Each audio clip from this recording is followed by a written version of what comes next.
Ну что, девчуля, всем привет! И мы с вами начинаем новый процесс от Панны «Живая картина». Как я уже говорила, я влюбилась в эту картину с первого взгляда.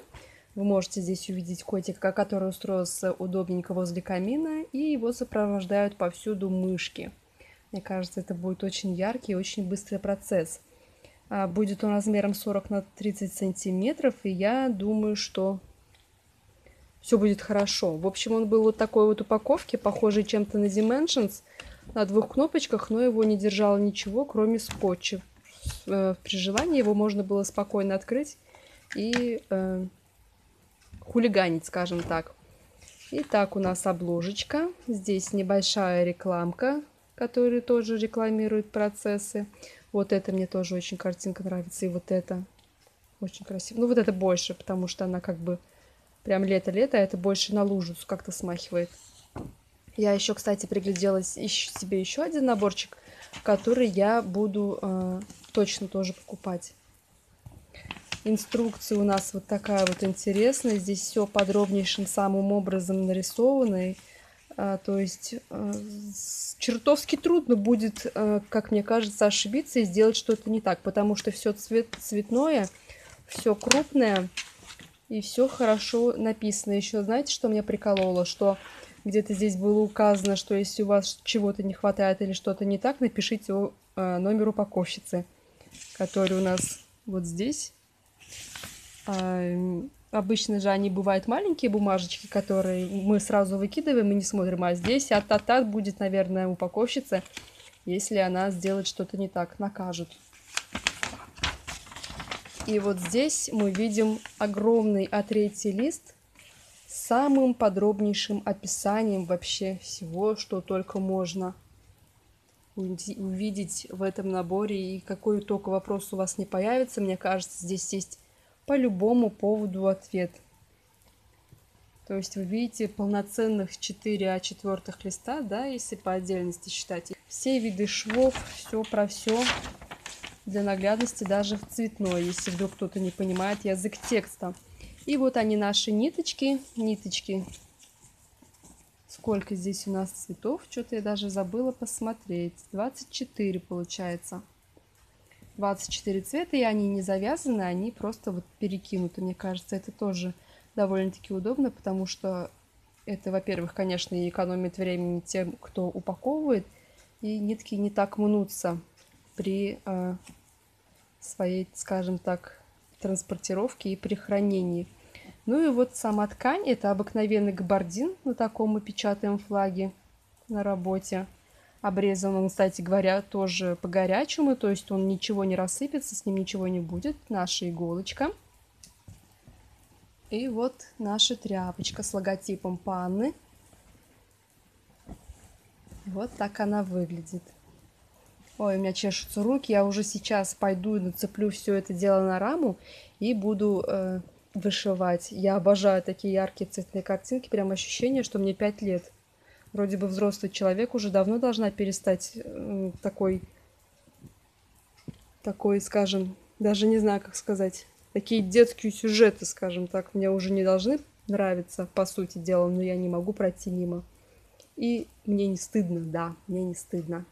И мы увидимся с вами в следующей части, когда я уже отошью какой-то небольшой фрагмент. И снова всем привет! И что, вы думаете, готова уже моя работа? Да ничего подобного. Помните, как я вам показывала несколько секунд назад обзор этого набора и захлебывалась от счастья и думала, как все это будет просто и легко. Как оказалось, все не так просто и не так легко. Может быть, потому что у меня руки не из того места, а может, просто это не мое. Но прошло уже 3 месяца, и я даже не сделала половины той части работы, которую мне нужно сделать. Я вышила только чашечку в руках у котика, сделала контур кресла, и то не весь, вот эту нижнюю часть, и эту, как этот, пофиг, да? У камина вот здесь немножечко прошлась. И фрузелки все сделала на глазах и носиках у мышек. Ну, еще вот тут у котика глазки немножко поделала. Да, еще полки. Но вот эта обводка, она вообще, мне кажется, ни о чем. Ну, просто меня ломает. Я просто не могу себя заставить начать работать над этой картиной. Да, она яркая, она позитивная, но она настолько тяжело мне дается, что я просто иногда за волосы за себя притаскиваю к ней, чтобы хоть что-то делать. Очень красиво. Мне кажется, главное разочарование меня постигло тогда, когда я поняла, что, в принципе, сам этот рисунок настолько яркий, что он вообще не нуждается ни в каких доработках. И это как-то подавляет мое желание вышивать, и поэтому все пока у меня на мертвой точке застряло. Я вообще даже не знаю, когда я буду продолжать все это делать. Буду ли или оставлю уже все как есть. Есть еще некоторые моменты, которые мне не нравятся. В частности, мышки на схеме, они выглядят такими лохматущими. Сейчас я смогу достать вам схему. Если смогу, покажу. Посмотрите, как выглядят мышки. Ну, это вообще какие-то чучела, на мой взгляд. Мне совершенно не нравится. И я для себя решила, что вот этого я делать не буду. Я даже не знаю, буду ли делать им усы. Носики и глазки я им, конечно, фрузелков нацепила, но саму шерсть я вряд ли буду делать. И, кстати, лапки я тоже сделала вроде. Да, лапки тоже я сделала. Так, вроде видно более-менее хорошо. Лапки и вот ушки, да, вижу я сейчас, что они у меня готовы. Но вот саму шерсть я делать не хочу. Была у меня мысль о том, что можно будет сделать обводку, то есть как бы отбэкстичить контуры самих этих мышей, да, а шерсть внутри не делать, просто оставить их серыми. И я даже так попробовала сделать, но потом поняла, что это тоже не очень сильно мне нравится. И решила, что пусть будет так, как есть, остается, не буду ничего с ними делать. Еще меня, конечно, чуть-чуть останавливает тот факт, что гладь все-таки она не такая простая, как кажется на первый взгляд. Поэтому вот кота я вот не могу сейчас тоже заставить себя отшивать. Сейчас еще пошумлю, достану листы схемы. Так. Кот. Как вы можете заметить, там достаточно такая плотная зашивка, и мне кажется, что будет, ну, я не справлюсь, что ли, или будет не так красиво, как должно быть. Хотя, в принципе, я так понимаю, что это работа такая, которую можешь делать любую от себя, но это все равно будет красиво, потому что зашивка, к примеру, здесь не полный, да, то есть какие-то детали явно выделены, вот даже на столе, вот посмотрите, видно, что стежки идут не полностью по всей поверхности ножика, где-то можно вообще оставить, где-то дошить, где-то не дошить, где-то может вообще ничего не делать. То есть, по сути, от этого работа не проиграет. Вот сейчас, да, вот отсюда, к примеру, вообще не видно, что камин у нас выделяется. И только ближе подведя глаза, можно заметить, да, что есть там какая-то обводка. Кстати говоря, еще что меня останавливает, этот шов в раскол, который здесь очень во многих местах встречается. И как мы видим, шов в раскол выглядит как... Сейчас я его сама найду, а потом покажу вам.